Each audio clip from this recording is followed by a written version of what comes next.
Biografía de Santa Rita. Origen, tradición y leyenda de sus fiestas. Autor, Lorenzo Arellano Chetelic. Trabajo premiado en los Juegos Florales de las Fiestas de Santa Rita. México, Distrito Federal. Abril de 1942.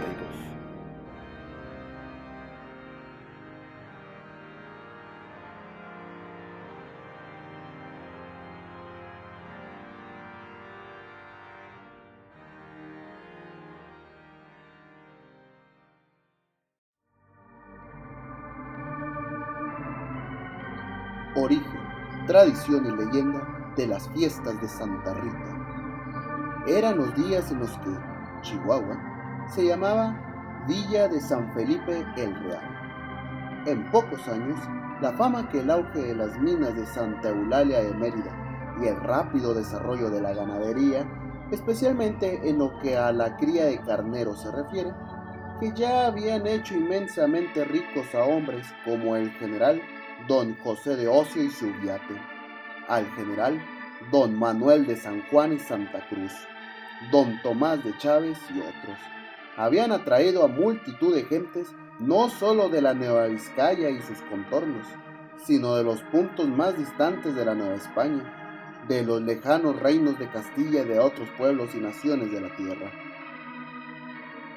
Asombraba lo pronto que la floreciente villa se había poblado, las fortunas que rápidamente se habían levantado, el dinero que corría y el boato con el que vivían en ella muchos de sus moradores. Se habían iniciado las obras de la nueva iglesia parroquial y las del colegio de la Sagrada Compañía de Jesús y el templo anexo de San Felipe, en una de cuyas capillas ya se oficiaba.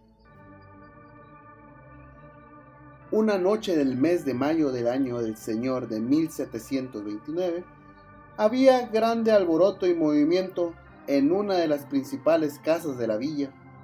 Los criados y los esclavos negros y mulatos no descansaban desde temprano en el adorno del zaguán, de los corredores, el espacioso patio, el oratorio, la sala y el comedor. Daban los últimos toques a su obra. El mismo desorden y movimiento reinaba en el tocador de la dueña de aquella residencia que estaba considerada como una de las principales de la villa.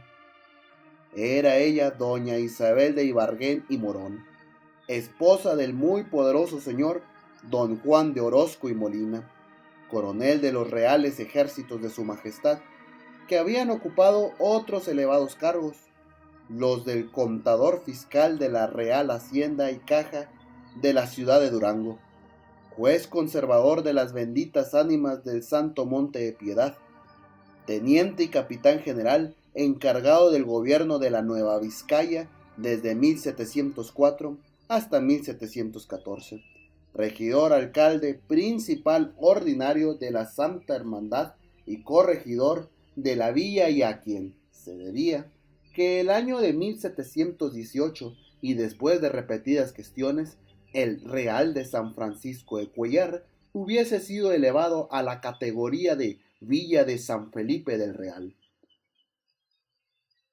Personas de la servidumbre entraban y salían al tocador de aquella gran señora recibiendo órdenes. Lujosa era la estancia que servía para vestirse a doña Isabel, y sentaba como excelente marco a su extraordinaria y otoñal hermosura. De puertas y ventanas colgaban pendientes de galería de madera tallada, ricos cortinajes de damasco, turquesa de China con sus goteras adornadas de galón de oro. Cubría el piso pesado tapete azul con dibujos chinescos y los muros, cuadros, nichos de santos y un gran espejo con precioso y bien trabajado marco de plata. De ese mismo metal extraído de las minas de Santa Eulalia de Mérida, era también el tocador de la señora, y tenía bajo el penacho que lo coronaba luna ovalada, con marco también de plata, todo bellamente cincelado. De una de las vigas del techo pendía magnífico candil de plata de 16 albortantes que daban excelente luz. Ante ese magnífico tocador se hallaba sentada la señora coronela doña Isabel, que estaba para concluir su tocado. Las dos esclavas negras que la servían acababan de ponerle la pollera de lustrina y gro sobre lo que debía de caer en esos momentos. La elegante basquiña de brocado amarillo y el resto del traje encargado a los modistos de la capital de la Nueva España. Después, ella misma, mirándose complacida al espejo, quiso poner sobre su garganta nacarada 4 cintillos de oro con diamantes y gruesas perlas, y en sus brazos esculturales 2 valiosísimas pulseras de perlas con broche de diamantes, cada una de 16 hilos. Una vez terminado su tocado, en el que había empleado más de 3 horas, salió del tocador, dirigiéndose con paso y majestad de reina a la alcoba de su hija, doña María Teresa de Larrazolo, que esa noche se desposaba con don Francisco de Salcedo, sobrino y protegido del poderoso señor coronel don Juan Felipe de Orozco y Molina. Doña Isabel de Ibarguén y Morón era famosa no solo por su hermosura y la enorme fortuna que heredó de sus padres, la que heredó de su primer marido, la riqueza del segundo y la influencia que éste ejercía en toda la Nueva Vizcaya, sino también por su soberbia y altivez, por su carácter autoritario y dominante, del que, según se decía, no escapaba ni su mismísimo esposo don Juan Felipe, a quien todos temían y el que, con ella, se mostraba igual de manso cordero. 2 eran los únicos hijos que le habían dejado su primer esposo, un joven de 16 años que estaba en la Ciudad de México, y doña María Teresa de Larrazolo, que esa noche debía casarse con don Francisco Salcedo, la que acababan de cumplir 14 años. Con el segundo no había tenido ninguno. No obstante tan corta edad, corría ya en Nueva Vizcaya la fama de la singular belleza de la joven, que era angelical. En ella se confundían la expresión más viva del candor, de la pureza, de la dulzura y el pudor, con la que le daban la bondad y la modestia de que siempre daba muestras. Todo contribuía a aumentar la extraordinaria hermosura de sus facciones, la de sus ojos, de los rizos color de oro de sus cabellos y de la gracia, donaire y finura de su continente. En la villa de San Felipe el Real, la querían y admiraban las personas de calidad y los servidores y los esclavos de su casa. Los pobres la adoraban porque su caridad no conocía límite y sabía convencer con persuasiva ternura a su madre y a su padrastro a que siguieran su ejemplo en el socorro de los menesterosos. El señor cura de la parroquia, los religiosos de San Francisco y los padres de la compañía, que la conocían mejor que nadie, no acababan cuando se desataban en alabanzas a su piedad y virtudes. Doña Isabel y don Juan Felipe habían soñado para la encantadora niña un matrimonio brillante y una posición elevada en el mundo, lo que podían darle gracias a su fortuna y a las relaciones que mantenían con gentes de rango en la corte de los virreyes. Desde que cumplió los 13 años, llovieron pretendientes a su blanca y lindísima mano, pero ella rechazó siempre a todos. En el fondo de su alma de niña guardaba el secreto de un amor que no recordaba desde cuando había nacido y al que había jurado ser siempre fiel. Ningún hombre, ni el mejor, ni el más apuesto y buen mozo, ni el más galán, ninguno de los que había visto en sus viajes a Durango, a Guadalajara y a la capital de la Nueva España, ni el más bueno ni el más poderoso de la tierra, podrían jamás igualar. ¡Qué esperanzas! Al que había despertado la inflamada pasión de su corazón y todas las ternuras y los sueños de su alma. De él, y solo de él, habría de ser ella la esposa, se lo decía a sí misma y se lo repetía 1000 veces embelesada.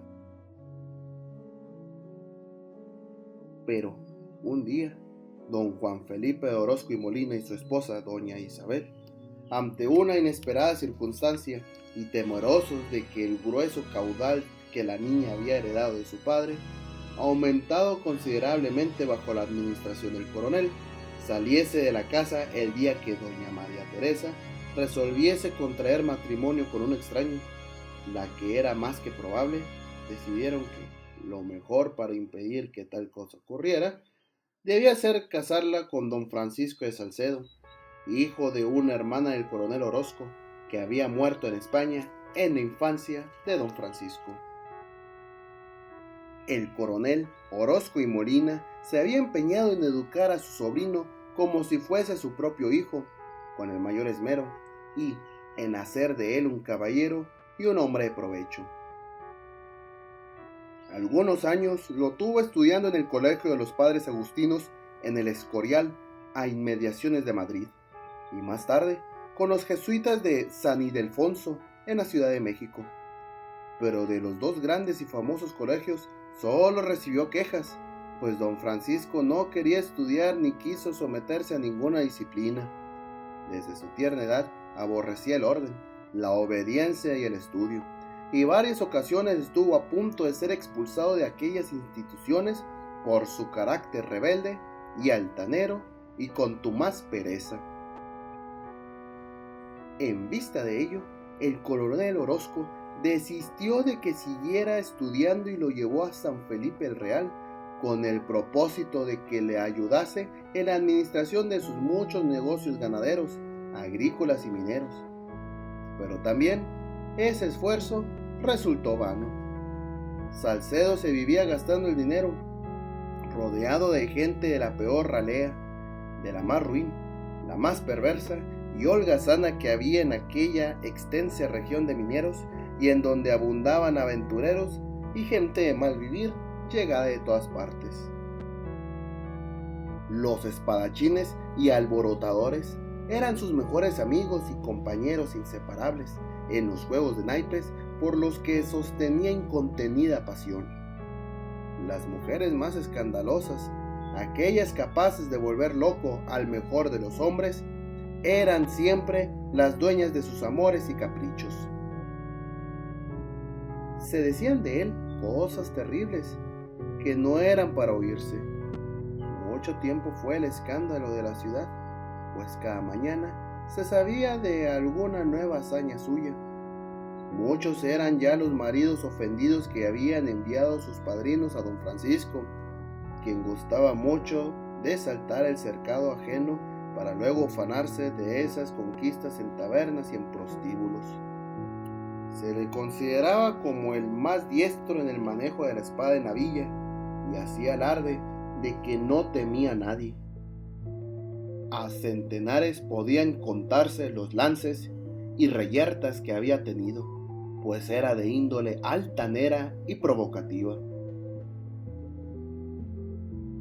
Don Felipe de Orozco lo había sacado de muchos pasos comprometidos y difíciles, porque sentía por el verdadero cariño recordando a su hermana muerta.